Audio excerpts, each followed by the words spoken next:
ও আমার ভাই জানেরা, আম্মা জান খাদিজা, আমার আম্মা জান খাদিজা যখন আবু জেহেলকে দাওয়াত করলেন ভাইজান, আবু জেহেল দাওয়াত কবুল করে নিলেন।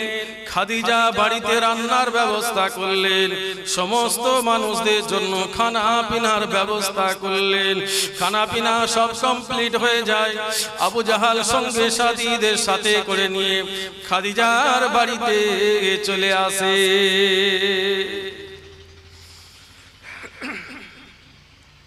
ও আমার ভাই জানেরা, সবাই যখন খাওয়া দাওয়া কমপ্লিট হয়ে যায়, খাদিজা আবু জেহেলকে বলতে লাগে, আবু জাহাল তুমি আমার স্বামী মুহাম্মদকে নবী বলে মেনে নাও, বিশ্ব নবীকে নবী বলে মেনে নাও, ইমানের কলেমা পড়ে মুসলমান হয়ে যাও।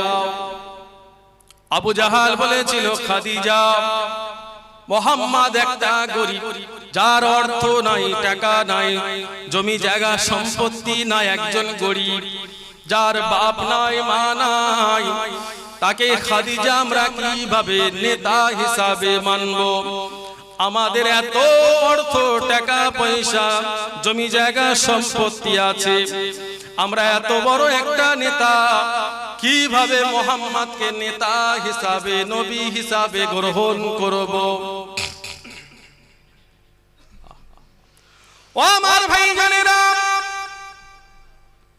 আম্মা জান খাদিজা যখন এই কথা শুনলেন, চিৎকার করে বলতে লাগে, আবু জাহাল বিশ্ব নবীর টাকা নাই, আমার নবীর জমি জায়গা সম্পত্তি নাই, এই জন্য তোমরা আমার নবীকে নবী হিসাবে মানো না, আমার নবী গরিব এই জন্য ঘৃণা করো, আমার নবীর টাকা নাই, আমার নবীর জমি জায়গা সম্পত্তি অর্থ নাই, এই জন্য তুমি আমার নবীকে এত ঘৃণা করো, তোমরা এত বড় মানুষ, আমার নবী গরিব বলে তুমি এইভাবে বলবে? ও আবু জাহাল, ও আবু জাহাল, আজ থেকে আমার নবী আর গরিব থাকবে না, আমার যত টাকা পয়সা সম্পত্তি আমার যা কিছু আছে আমি আমার নবীর নামে কুরবান করে দিলাম।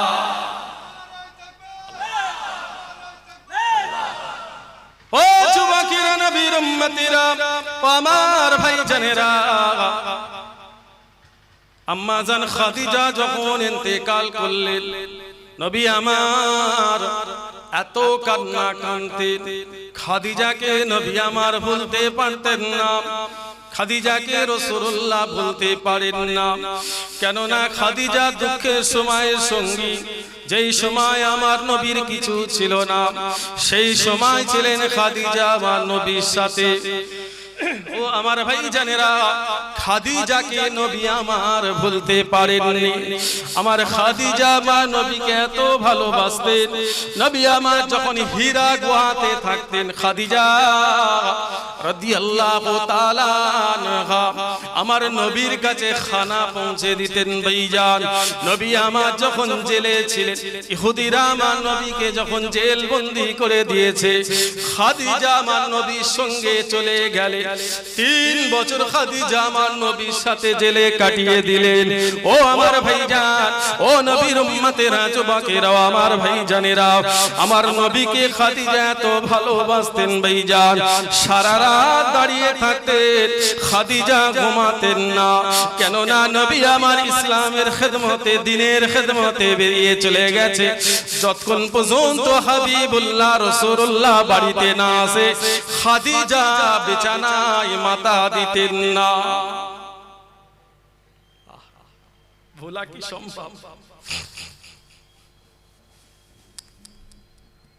খাদিজা যখন দুনিয়া থেকে চলে গেল, বুঝতে পারে সময় এত ভালো হুজুর, আল্লাহ সহ্য করতে পারে। জোরে বলে, আর একটু জোরে বলে। ও যুবকেরা, ও নবীর উম্মতিরা, আমার ভাইজানেরা, খাদিজার ইন্তেকালের কিছুদিন পরে মেরাজের রাত আল্লাহ পাক মেরাজের রজনী দিলেন, সেই রজনীতে আল্লাহ পাক 50 রাকাত নামাজকে ফরজ করে দিলেন। হাবিবুল্লাহ কাঁদে, আল্লাহ আপনি 50 রাকাত নামাজ দেবেন না, আমার উম্মতি 50 রাকাত নামাজ পড়তে পারবে না। আল্লাহ পাক হাবিবুল্লাহর কথা শুনে 5 ওয়াক্ত নামাজকে ফরজ করে দিলেন। ও বিশ্বনবী হাবিবুল্লাহ, আপনি নামাজ পড়বেন, নামাজ পড়বেন, আমি আল্লাহ আপনার কলিজায় শান্তি দেব। আরেকটু জোরে বলে আল্লাহ আল্লাহ। সবাই চিৎকার করে বলেন তো, নামাজ পড়লে শান্তি কলিজায় আসে, হ্যাঁ কি না? নামাজ পড়লে জানে শান্তি আসে, নামাজ পড়লে মন খুশি হয় না? বিপদে আপদে যখন নামাজ পড়ে আল্লাহর কাছে হাত তুলবেন, শান্তি দেয় কে? চিৎকার করে বলেন, শান্তি দেয় কে?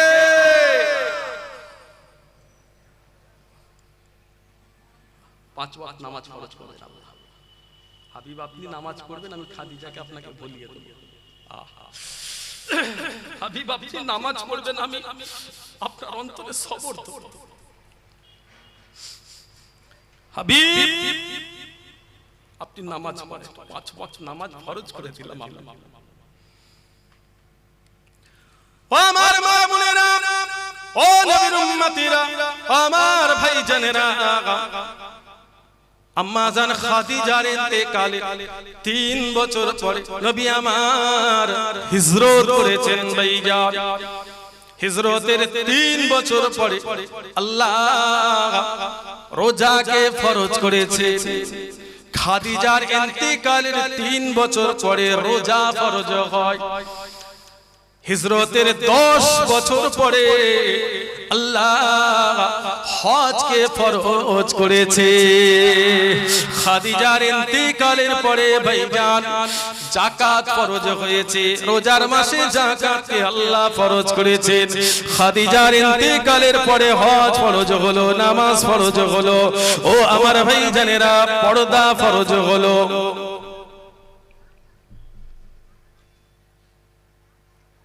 ইন্তেকালের আগে সব ফরজ ছিল না, তাহলে নামাজ রোজা করবেন কি করে? ও আমার ভাইজানেরা, আম্মা জান খাদিজা নবীকে বললেন, ইয়া রাসূলুল্লাহ, হাবিবাল্লাহ, আমি আপনার 4টে কাজকে অনেক পছন্দ করেছি। আপনার এই 4টে কাজ থেকে আমি হুজুর আপনাকে অনেক ভালোবেসেছি। ইয়া রাসূলুল্লাহ, হাবিবাল্লাহ, আপনাকে অনেক প্যার করে ফেলেছি। নবী আমার বললেন, খাদিজা কোন 4টে কাজ তুমি আমার দেখে পছন্দ করলে, আমাকে ভালোবাসলে? আম্মা জান খাদিজা বলেছিলেন, ইয়া রাসূলুল্লাহ, হাবিবাল্লাহ, 1 নম্বর, আমার নবী ওয়াদার খিলাফ করেননি। 2 নম্বর, আমানতের মাল খেয়ানত করেননি। নবী আমার জীবনে আমানতের মাল খেয়ানত করেনি ভাইজান।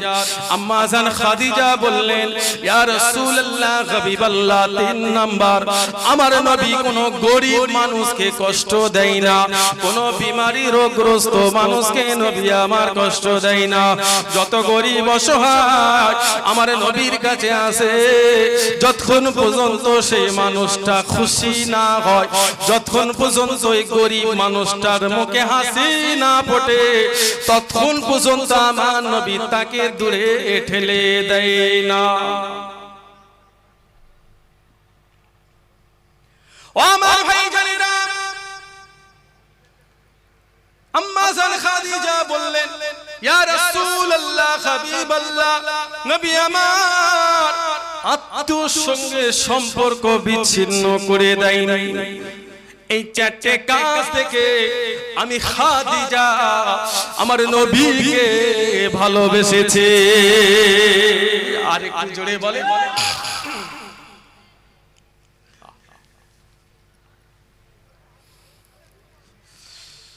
আমানতের মাল নবী খেয়ানত করেন।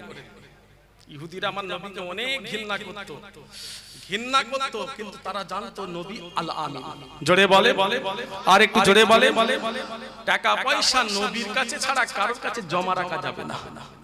তাহলে বিশ্বাস আমার নবীকে কেমন করতে ইহুদিরা, ইহুদি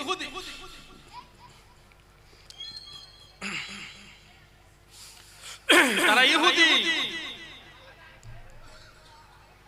কিন্তু বিশ্বাস করত, জানে মুহাম্মাদের কাছে ছাড়া টাকা পয়সা কারোর কাছে জমা রাখা যাবে না। জোরে বললেন না, জমা রাখলে শেষ করে দেবে, কিন্তু বিশ্ব নবী মুহাম্মদ আমানতের মাল খেয়ানত করবে না।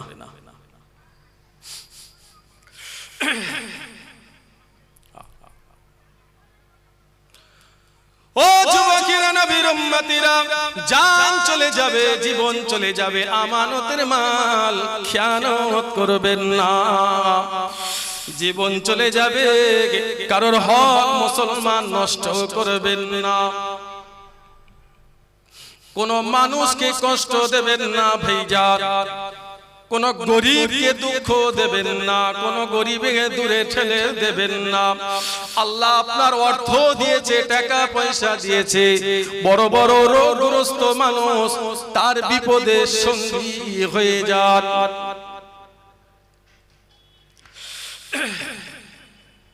কত বড় বড় রোগ এক একটা মানুষের আছে জানেন? ক্যান্সারের মতো কঠিন রোগ যদি কারোর কাছে চলে আসে, কোনো মানুষের যদি ক্যান্সার হয়, যতই অর্থ থাকুক, পয়সা থাকুক, টাকা গরিব হয়ে যাবে, মানে বাদশা রাজা গরিব হয়ে যাবে, রোগ ভালো হবে না। তাহলে কত কঠিন রোগ, এরকম রোগও তো মানুষের আছে। যতই টাকা পয়সা থাকুক, অর্থ থাকুক, মুসলমান ঘরের ছেলেরা, নবীর উম্মতেরা, ও আমার ভাইজানেরা, ঈমান মজবুত করুন। দুনিয়ার আশিক হয়ে যাবেন না, আল্লাহ আল্লাহর রাসূলের আশিক হয়ে যান। ঈমান বাঁচানো কঠিন, এই জামানায় ঈমান নিয়ে কবরে যাওয়াটা হলো অনেক কঠিন।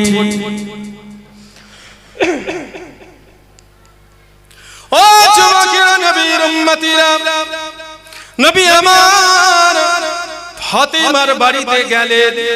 আম্মা জান ফাতেমাকে নবী আমার বললেন, ও বেটি ফাতেমা, ও আমার ফাতেমা, আল্লাহর কোরআন নবীর সুন্নত মেনে চলো। দাঁড়িয়ে দাঁড়িয়ে আওয়াজ কাঁদেন ভাইজান। ফাতেমা যখনই কাঁদেন, নবী আমার জিজ্ঞাসা করলেন, ও বেটি ফাতেমা, কাঁদছো কেন? ইয়া রাসূলুল্লাহ, হাবিবাল্লাহ, আজকে জামাইয়ের সঙ্গে আমার একটু অশান্তি হয়েছে। এই কথা যখনই নবী আমার শুনলেন, আল্লাহ নবীর চেহারাটা বদলে গেল ভাইজান। নবী আমার বলেছিলেন, ফাতেমা, আল্লাহর হুকুম মেনে চলো। যদি তুমি আল্লাহর হুকুমটা মেনে না চলো, আল্লাহ তোমাকে আটকে দেবে, জাহান্নামের দরওয়াজা তোমার জন্য বন্ধ হয়ে যাবে। ও আমার ফাতেমা, দুনিয়ায় তুমি যেটা আমার থেকে চাইবে আমি রাসূলুল্লাহ তোমাকে দেব, কিন্তু কিয়ামতে আমি তোমার কোনো সাহায্য করতে পারবো না।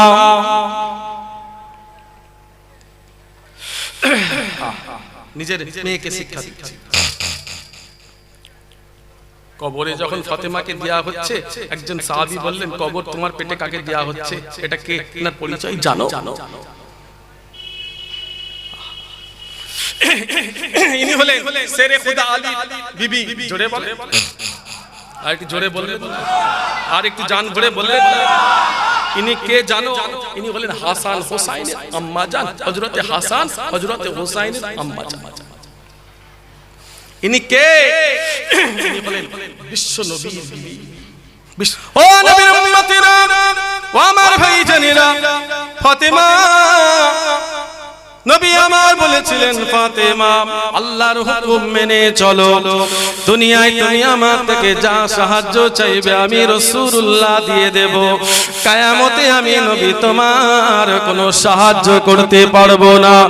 ও আমার ভাইজানেরা, যে নবীর ওসিলায় দুনিয়ার মানুষ জান্নাতে যাবে, পৃথিবীর নবীর উম্মত উম্মতিরা জান্নাতে যাবে, আল্লাহর নবী সাফাওয়াত ছাড়া কোনো মুসলমান জান্নাতে ঢুকতে পারবে না।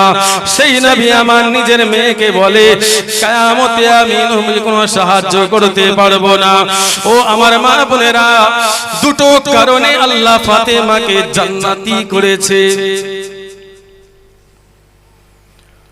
ও নবীর উম্মতেরা,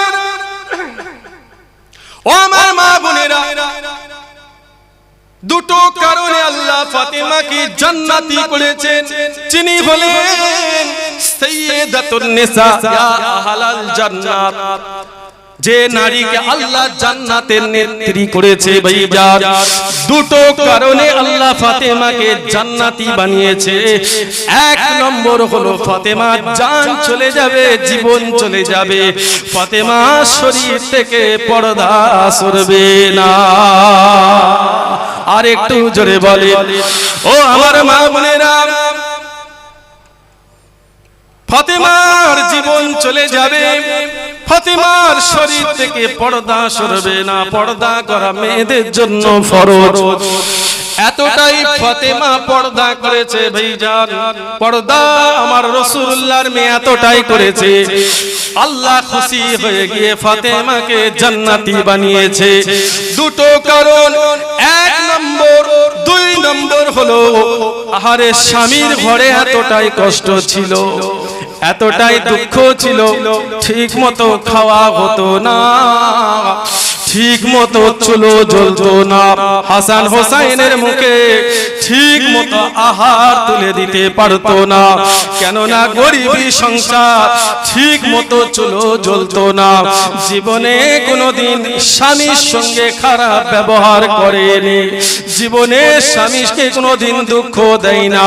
এই দুটো কারণে আল্লাহ খুশি হয়ে ফাতেমাকে জান্নাতি করে দিয়েছে। আল্লাহ,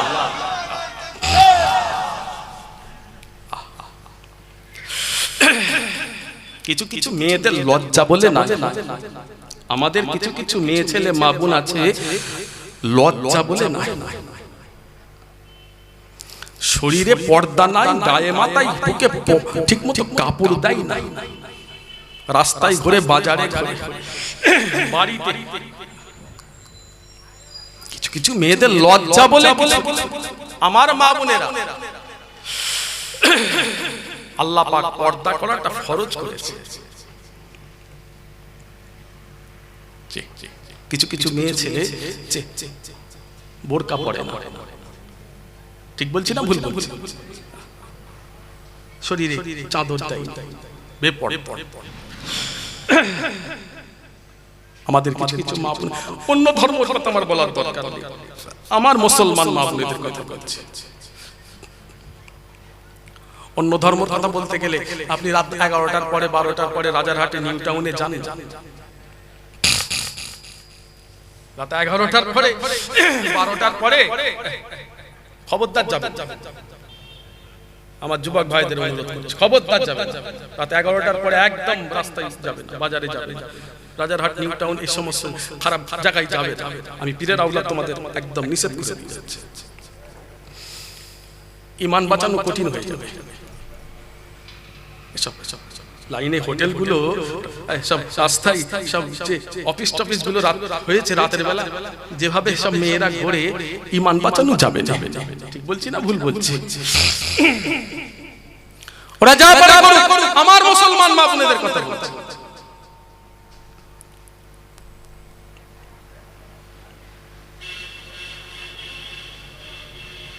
আপনাদের কি অসুবিধা হচ্ছে? শুনবেন না? কতজন শুনবেন না হাত তোলেন? বাহ, কতজন শুনতে রাজি আছেন? একটু হাত তোলা যাবে? তাকবীর দেন, নারে তাকবীর। মাশাআল্লাহ। মুসলমান ঘরে ছেলেরা, নবীর উম্মতেরা, ও আমার ভাই জানেরা, ও আমার মা বোনেরা, 8 শ্রেণীর নারীকে আমার আল্লাহ পছন্দ করেন। এই 8 শ্রেণীর নারীকে আল্লাহ জান্নাতি করবেন। এই 8 শ্রেণীর নারীকে আমার আল্লাহ ভালোবাসে। ও মা বোনেরা, ও মা ভাই জানেরা, 1 নম্বর হলো পর্দাশীল নারী, 2 নম্বর হলো ধৈর্যশীল নারী, 3 নম্বর ক্ষমাশীল নারী। ও আমার মা বোনেরা, 4 নম্বর যে নারী বেশি বেশি তওবা পড়ে, 5 নম্বর যে নারী স্বামীর অনুগত করে, 6 নম্বর আমার মা বোনেরা যে নারী পাক পবিত্র থাকে, 7 নম্বর যে নারী নিজের লজ্জা স্থান হেফাজত করে। মেয়েদের লজ্জা স্থান হলো বুক থেকে নিয়ে লাভি থেকে নিয়ে হেঁটো, এটা হলো মেয়েদের লজ্জা স্থান, মা বোনেদের লজ্জা স্থান। আল্লাহ বলেছে 8 নম্বর যে নারী লজ্জা স্থান হেফাজত করবে, আমি আল্লাহ ওই নারীকে পছন্দ করি।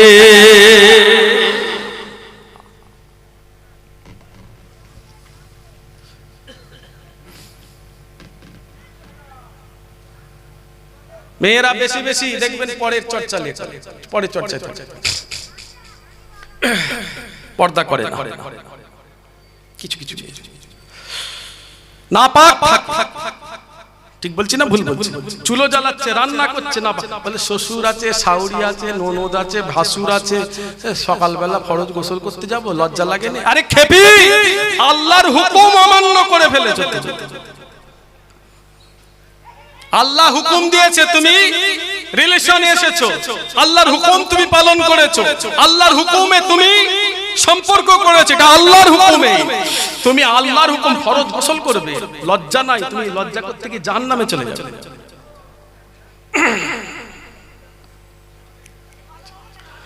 ও নবীর উম্মতিরা, ও আমার ভাইজানেরা, যুবকেরা, ও মুসলমান ঘরের ছেলেরা, আমার ভাইজানেরা, নবী আমার ঈদের নামাজ আদায় করে, আল্লাহর নবী ঈদের নামাজ আদায় করে মদিনার মেয়েদের বললেন, ও মদিনার মেয়েরা, তাসাদদাকনা, তোমরা বেশি বেশি করে সদকা দাও। ও মদিনার মেয়েরা, তোমরা বেশি বেশি সদকা দাও। মদিনার মেয়েরা বলেছিলেন, ইয়া রাসূলুল্লাহ, হাবিবাল্লাহ, কি কারণে আমরা সদকা দেব? নবী আমার বলেছিলেন, মদিনার মেয়েরা, আমি রাসূলুল্লাহ মেরাজে রাতে দেখেছিলাম পুরুষদের থেকে নারীরা বেশি জাহান্নামে যায়, পুরুষদের থেকে নারীরা বেশি বেশি জাহান্নামে চলে যাচ্ছে। ও মদিনার মেয়েরা, এই জন্য আমি রাসূলুল্লাহ তোমাদের জানিয়ে দিলাম, বেশি বেশি তোমরা সদকা দাও। তাসাদদাকনা, ঈদের নামাজ আদায় করি রাসূলুল্লাহ বললেন,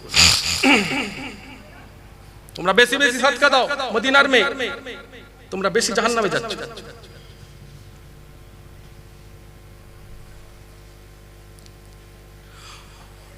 আল্লাযীনা হুম লিফুরুজিহিম হাফিজুন, তোমরা তোমাদের ইজ্জতটা হেফাজত করো। জোরে বলেন, আর একটু জোরে বললেন না? বেপরদা থেকে দূরে চলে আসো, যার সঙ্গে তোমার দেখা দেওয়া যায় তার সাথে দেখা দাও। ও আমার মা বোনেরা, আল্লাহ পাক তোমাদের হীরার পাথর বানিয়েছে, রাস্তার পাথর, হীরারও পাথর, আল্লাহ তোমাদের হীরার পাথর বানিয়েছে। খবরদার বেপরদায় চলবেন না, আল্লাহর হুকুম ফরজ, পর্দা করে চলুন।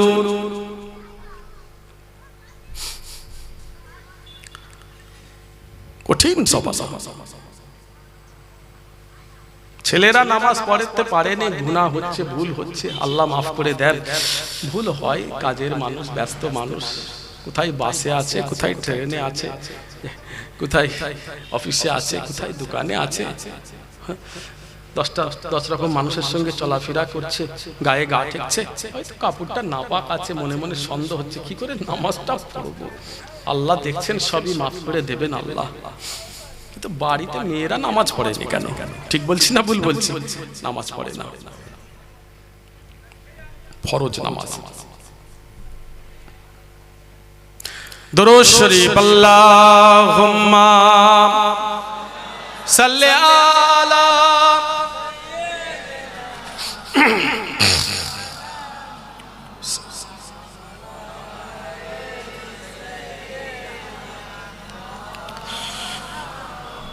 तो खोजा मन खोजा,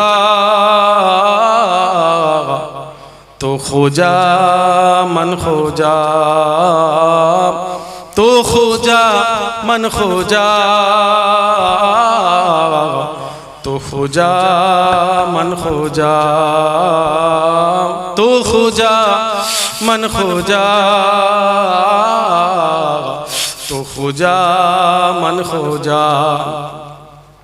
तो आमीरे गरम मैं फकीरे आज़म, तो आमीरे गरम मैं फकीरे आज़म, तेरे गुण और ये लब मैं तलब ही तलब, तो अता ही अता, तो खोजा मन खोजा, तो खोजा मन खोजा, तो खोजा मन खोजा, तो खोजा मन खोजा।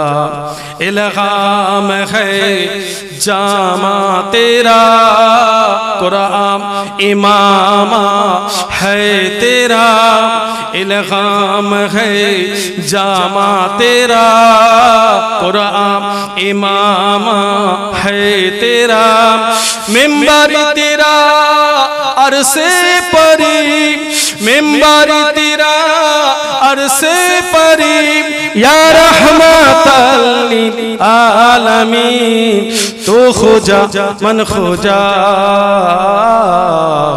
तो खोजा मन खोजा, तो खोजा मन खोजा, तो खोजा मन खोजा।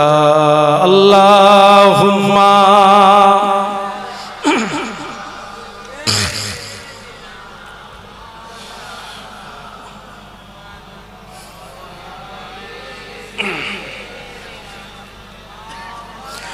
तू हकीकत है मैं सिर पे एहसास हूँ,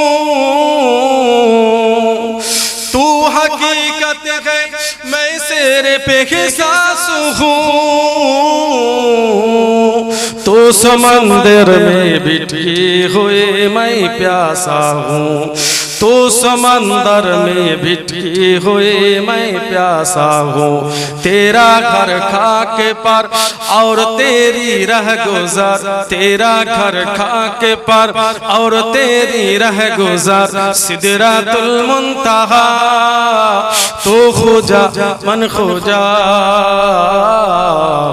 तो खोजा मन खोजा, तो खोजा मन खोजा, तो खोजा मन खोजा। अल्लाहुम्मा सल्ले अला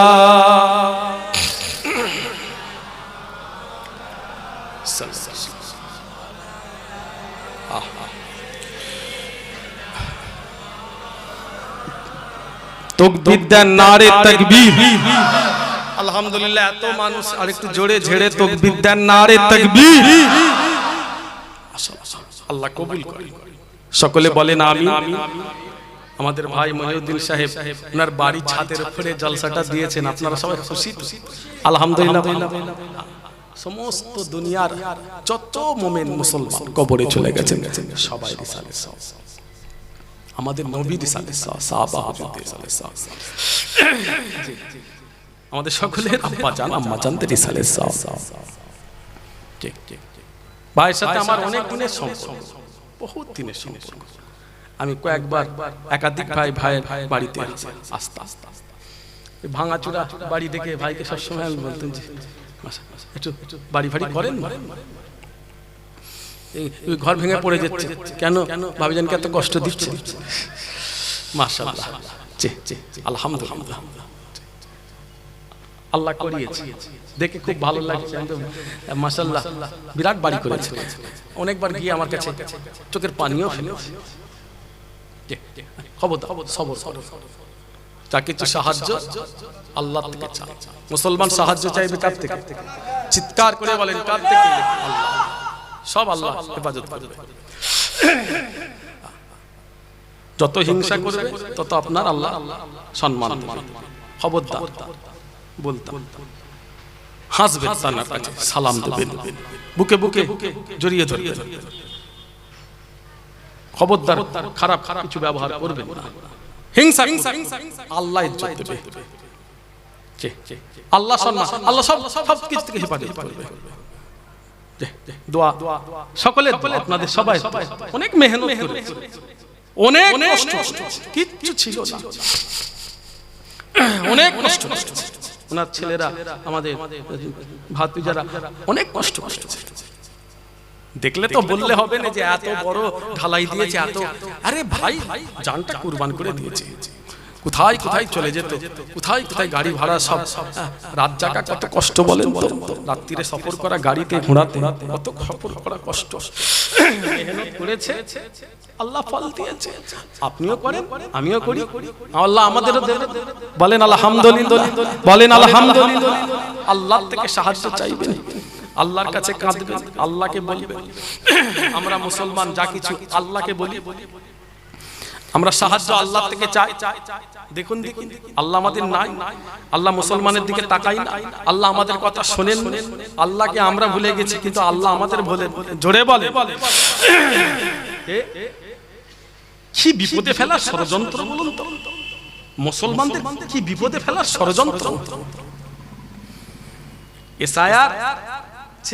এই এসআইআরটাকে সামনে রেখে একমাত্র মুসলমানদের বিপদে পারার ষড়যন্ত্র, কিন্তু গাড়তে গিয়া গাড়ি গিয়া ভাড়া। মুসলমানদের বিপদে ফেলতে গিয়ে নিজেরাই বিপদে পড়ে গেছে। না, আমরা চাই সবাই আমরা মানুষ, সবাই আমরা শান্তিতে থাকবো, সবাই আমরা হাসি খুশিতে থাকবো, কেউ যেন বিপদে না পড়ে। বলার উদ্দেশ্য একটাই, আল্লাহ আমাদের আছে তো। বলেন আলহামদুলিল্লাহ, সবাই বলেন আলহামদুলিল্লাহ। কত কষ্ট করেছেন রাসূলুল্লাহ। নবী আমার যখন মক্কা শরীফে আসেন,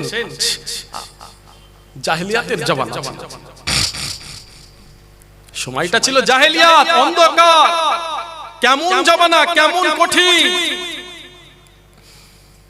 পাড়ায় পাড়ায়, গ্রামে গ্রামে, মহল্লায় মহল্লায় লড়াই ঝগড়া লেগেই থাকে। মানুষে মানুষে লড়াই, হত্যা, খুন, প্রত্যেক জায়গায়। কি কঠিন জমানা। এই জমানাটাকে বদলানোর জন্য আল্লাহ আমাদের নবীকে শেষ নবী করে, আখেরি নবী করে পাঠালেন। জোরে বলে, কঠিন জমানা। কারোর বাড়িতে যদি মেয়ে জন্ম নিত, নিজের বাপ এত জাল্লাদ, নিজের বাপ সাথে সাথে মেয়েটাকে গলা টিপে মেরে দিত, জ্যান্ত দাফন করে দিত। মেয়ে জন্ম নিয়ে অপরাধ ছিল। রাসূল বললেন, আপনারা আমাকে মেনে নেন।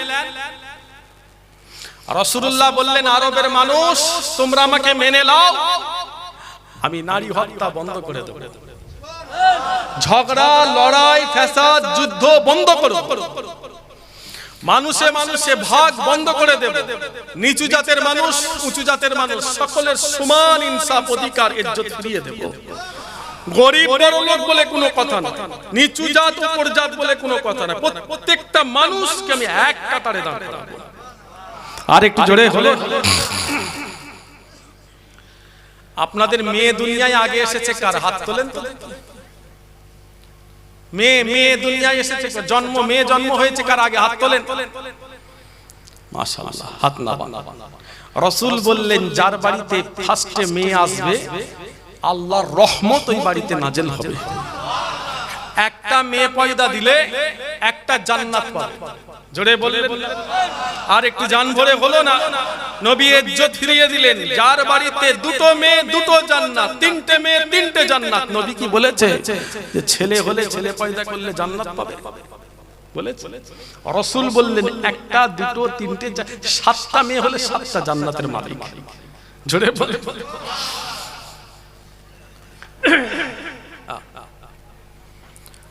মুসলমান ঘরের ছেলেরা, নবীর উম্মতেরা, ও আমার ভাইজানেরা, আল্লাহর রাসূলের কথা শুনে হযরতে আবু বকর সিদ্দিক আমার নবীকে ভালোবাসেন, রাসূলুল্লাহর উপরে ঈমান আনেন, আমার নবীকে নবী বলে মানেন, ঈমানের কলেমা পড়লেন, মুসলমান হয়ে গেলেন। হযরতে আবু বকর সিদ্দিকের ইজ্জত নবী আমার ফিরিয়ে দিলেন। হযরতে আবু বকর সিদ্দিককে নবী আমার সিদ্দিকে আকবর বানিয়ে দিলেন, আরবের ওয়াহিদ প্রেসিডেন্ট বানিয়ে দিলেন। ও আমার ভাইজানেরা, হযরতে ওমর নবীর কথা শুনে বিশ্ব নবীকে নবী বলে মানেন, রাসূলুল্লাহর উপরে ঈমান আনেন, আল্লাহ নবীকে নবী বলে মেনে রাসূলুল্লাহর হাতে হাত দিয়ে ঈমানের কলেমা পড়লেন, মুসলমান হয়ে গেলেন। হযরতে ওমর ফারুকের ইজ্জত নবী আমার ফিরিয়ে দিলেন। হযরতে ওমরকে নবী আমার খলিফাতুল মুসলিমিন, আমিরুল মুমিনিন বানিয়ে দিলেন, আরবের দ্বিতীয় প্রেসিডেন্ট বানিয়ে দিলেন। ভাইজান, ও নবীর উম্মতেরা, আমার ভাইজানেরা, হযরতে বিলাল হুজুরের সম্মান ছিল না, ইজ্জত ছিল না। কেননা বিলাল ছিলেন হাবশী, বিলাল ছিলেন নিচু জাতের মানুষ, বিলাল ছিলেন গরীব, বিলাল ছিলেন উমাইয়ার গোলাম। সেই বিলালের ইজ্জত ছিল না। বিলাল মক্কা শরীফে আসতে পারতেন না, কাবা শরীফে আসতে পারতেন না। নবী আমার যখন এই কথা বললেন, হযরত বিলাল আমার নবীর কথা শুনে ঈমানের কলেমা পড়লেন, মুসলমান হয়ে গেলেন। ভাইজান, যে বিলাল কাবায় আসতে পারতেন না, মক্কা শরীফে আসতে পারতেন না, সেই বিলালের হাত ধরে নবী আমার কাবা শরীফের মুয়াজ্জিন বানিয়ে দিলেন।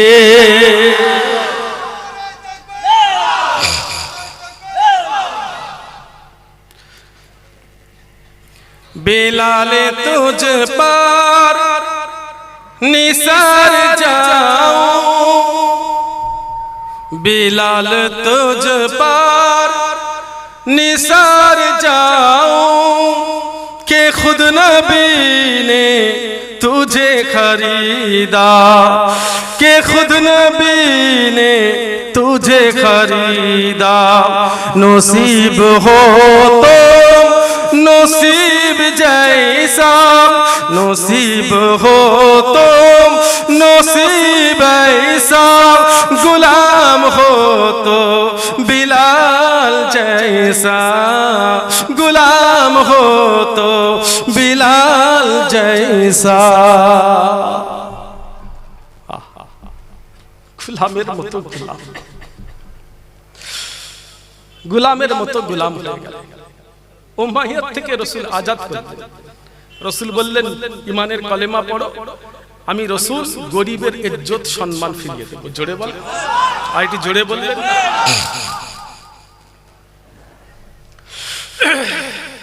বসেন আব্বা, বসেন বসেন। মাশাআল্লাহ, আল্লাহ কবুল করে জান্নাতের আমল করে। আমরাও রাসূলুল্লাহর গোলাম, আমরাও হুজুর পাকের গোলাম, আমরাও নবীর গোলাম। যারা গেছে রাসূলুল্লাহর রওজা মুবারকে, তানাদের জিজ্ঞাসা করে, আল্লাহ আমাকে নিয়ে গেছে, আলহামদুলিল্লাহ আপনাদেরই দোয়ায়। আমি যখন প্রথম পড়াশোনা কমপ্লিট করলাম, আমার আব্বাজান হুজুর কেবলা বললেন, কোচি যাও হজ করে আসো। 2009 আমাদের সকলের এখন যিনি মুরব্বী, সারা মুজাদ্দিদে জামান দাদা হুজুরের সিলসিলার কোটি কোটি আশিকদের মুরব্বী, আমাদের সকলের বয়োজ্যেষ্ঠ। সকলে দোয়া করবেন আমার আব্বাজানের জন্য। আল্লাহ পাক যেন হুজুর কেবলাকে সুস্থ রাখেন, ভালো রাখেন, হায়াতে বরকত দান করেন। বলে না আমি। এখন হুজুর কেবলা দেশের বাইরে আছে, 4 তারিখে ফিরবেন, আবার 10 দিন থাকবেন, আবার চলে যাবে। আমি মনে মনে নিয়ত করে নিয়েছি, খাদেমদেরও বলে দিয়েছি সব জলসা ক্যান্সেল করে দাও। এরপরে হুজুর কেবলাকে আমি আর ছাড়ব না। কেন? ওই দেশে ভোট, দেশে ভালো রকম একটা অশান্তি, সবাই আপনারা দেখছেন মোবাইলে সব এটা সেটা, সামনে ফেব্রুয়ারি মাসে ভোট আছে ওই দেশে, এসব অশান্তি। আগে দেশটা শান্ত হোক, ভোট হয়ে যাক, সামনে বছরে আবার আল্লাহ যাওয়াই যাবে। কি যে মানুষ ভালোবাসে, আপনারাও ভালোবাসেন, কিন্তু ওই দেশের মানুষের ভালোবাসা আবার আলাদা। হুজুর কেবলা যেই দিনে বাংলাদেশে ঢুকলেন, যখনই ঢোকেন পুরো বর্ডারটা কিন্তু অফ থাকে। হুজুর কেবলা ভিডিও টিডিও করা পছন্দ করেন, এই জন্য এগুলো হয় না। চার দাদা জানের সোহবতে বসে মানুষ হয়েছে। কেলিমুল্লাহ চা জান হুজুর কেবলা সব পছন্দ করতেন না, আমার আব্বা জান হুজুর কেবলাও পছন্দ করেন না। হুজুর কেবলা কেলিমুল্লাহ চা জান হুজুর কেবলা ইন্তেকালের আগে ওসিয়ত করে দিয়েছিলেন, হসপিটালে একদম শেষ বড় হসপিটাল থেকে যখন ইসলামিয়া হসপিটালে আসছে, হুজুর কেবলা দাঁড়িয়ে আছে, ভেতর থেকেই চা জান ইশারা করছে, হুজুর কেবলাকে ইশারা করছে, মানে অ্যাম্বুলেন্সের ভেতরেই আছে আর ইসলামিয়া হসপিটালে ঢুকছে, আব্বাজান হুজুর কেবলা দাঁড়িয়ে আছে। সকালবেলা যখন হুজুর কেবলা বেরোচ্ছে, আব্বাজান বলেন, কুচি তোমার বড় চা জান হসপিটালে যাচ্ছে, একবার চলো না তাড়াতাড়ি। বলে ছুটে গেলাম। চা জান বলেন, আমি ডাক্তার দেখিয়ে চলে আসলাম। ডাক্তার দেখি জিন্দা গেলে লাশ হয়ে আসে। হুজুর কেবলা স্থির থাকতে পারে, ছোটবেলার সঙ্গে ন হুজুর কেবলা বলতেন, আমার 3টে ছেলে না, আমার 5টা ছেলে। ন দাদা জান ন হুজুর কেবলা বলতেন, আমার 5টা ছেলে, কেলিমুল্লাহ, হুজ্জাতুল্লাহ, বাকিবুল্লাহ, সেবকাতুল্লাহ, মারুফ। আমাদের ওই পুরাতন বাড়ি, বড় চা জানের বাড়ি, আমাদের বাড়ি, আমার ন হুজুর কেবলার ওটা। আমার 3টে ছেলেকে বাড়ি করে দিচ্ছি, আর আমার এই 2টো ছেলে দাদা জান নিজে জায়গা দিয়ে 3 কামরা করে অ্যালবেস্টারের বাড়ি করে দিলেন। কত ভালোবাসতে ছোটবেলার সঙ্গী। হুজুর কেবলা বলেন, করছি আমার শরীরটা কেমন হচ্ছে, আমি সহ্য করতে পারছি না, আমার যেন জানতে তো ধরধর করছে। তোমার বড় চা জান কেমন আছে, কি করছে, চলো। আমি তখন বল, আব্বা জান করোনার সময়, এখন আমরা যাচ্ছি। শুনলে বলছি, আমি গাড়ি থেকে নামবো না, আমি গাড়িতেই বসে থাকবো, চলো না। আর ড্রাইভার গাড়ি চালাচ্ছে, আমার ঠিক কেমন হচ্ছে। হুজুর কেবলাও যেন ব্যস্ত হয়ে যাচ্ছে, এক্ষুনি যেন পৌঁছে গেলে ভালো। আমি ড্রাইভারকে বললাম, তুমি সোজা গাড়িটা আমাকে দাও। তুমি গাড়ি নিজে নিয়ে স্পিরিটে বেরিয়ে যাচ্ছে। ওই খালি ইসলামিয়া হসপিটালে খালি পৌঁছেছি, 1 মিনিটের মধ্যে কাঁ কাঁ কাঁ করে গাড়ি ঢুকে গেল। আব্বাজান গাড়ি থেকে নেবে, ছুঁচ একদম সামনেটা দাঁড়ালেন। বড় ছেলে ওই ভেতর থেকে ইশারা করছে, অ্যাম্বুলেন্স করছে, জানাজাটা তুমি ইশারা খালি লিফটার ভিতরে ঢুকেছে। আর ডাক্তার আমার মেজো ভাইকে ডাক, ভেতর থেকে সব অক্সিজেন একদম ভর্তি হয়ে আছে, সব খালি ছুটে ঢুকে সাথে সাথে লিফট থেকে খালি বাইরেটাই বেরিয়েছে, পৃথিবী থেকে বিদায় নিয়ে চলে গেল। চাচি জানাকে ওসিয়ত করে গেছে, আমার জানাজা পড়াবার যোগ্য একমাত্র আমার মারুফ ভাই ছাড়া কেউ জানাজা আমার পড়া। আলহামদুলিল্লাহ বললেন না, কি সম্মান আল্লাহ দিয়ে। প্রায় 45-50টা আমার ড্রাইভার সাহেবরা যখন বর্ডারে রাখতে গেছে, 45-50টা গাড়ি বর্ডারে সব দাঁড়িয়ে আছে, হাজার হাজার মানুষ সারা বাংলাদেশ থেকে রিসিভ করার জন্য এসেছে। আল্লাহর ওলি ফুরফুরা শরীফ থেকে আসছে হুজুর কেবলার মুরিদরা। ওখান থেকে যখন আমরা আসি না, মানুষরা কাঁদতে কাঁদতে অজ্ঞান হয়ে যায়, এত ভালোবাসে। দাঁত থাকতে দাঁতের কদর বোঝে না। কিছু কিছু ভাই আছে না, আব্বা মা বেঁচে আছে, আব্বাজান আম্মাজান হায়াতে আছে, কদর বোঝে না, যখন চলে যাবে বুঝতে পারবে। তোমারও আল্লাহ 2-3টে ছেলে দিয়েছে, ওনারও দিয়েছে, যেমন করবে তেমন। আমি হই আর তুমি হই, তুমি তোমার আব্বা আম্মার সাথে যেমন ব্যবহার করবে তোমার ছেলে মেয়ে বড় হয়ে ঠিক সেম একই ব্যবহার করবে। তুমি যদি দিল থেকে ভালোবাসো, আব্বা আম্মাকে সম্মান করো, আব্বা আম্মার পাশে থাকো সব সময়, বুকে কলিজার ভিতরে যদি আব্বা আম্মাকে লাগিয়ে রাখো, তোমার সন্তানটাও তোমার উপরে এটা করবে। আর তুমি যদি মুনাফিকি ভালোবাসো, বাপ মায়ের কাছে বসুনি, বাপ মায়ের সঙ্গে কথা শুনিনি, বাপ মায়ের সঙ্গে কথা নেই, সম্পর্ক নাই, বাপ মাকে বলার প্রয়োজন নেই কোথায় যাচ্ছ, কি করছো, কি করবে, কি না করবে, বাপ মায়ের ইজাজতের প্রয়োজন নেই, হুকুমের প্রয়োজন নেই, বাপ মায়ের কোনো ডিসিশন নিওনি, বাপ মা ভালো মন্দ তোমাকে বুঝাবে, বলবে, ভালো মন্দ তুমি শুনলে না, তোমার ছেলেটাও বড় হয়ে ভাবে তোমাকে জ্বালা যাবে। যেমন করবেন তেমন পাবে।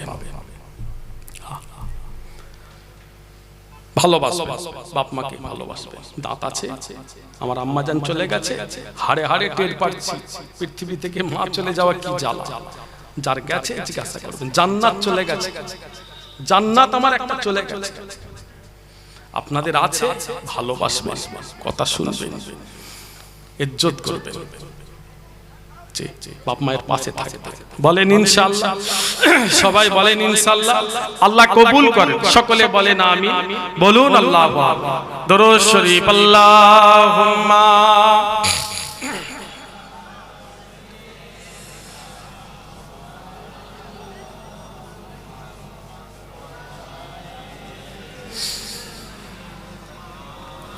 লা ইলাহা লা ইলাহা লা ইলাহা ইল্লাল্লাহ মুহাম্মাদুর রাসূলুল্লাহ।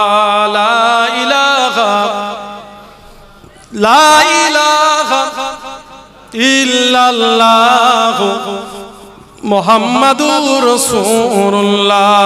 আল্লাহুম্মা সাল্লি আলা সাইয়্যিদিনা মাওলানা মুহাম্মদ ওয়া আলা আলিহি।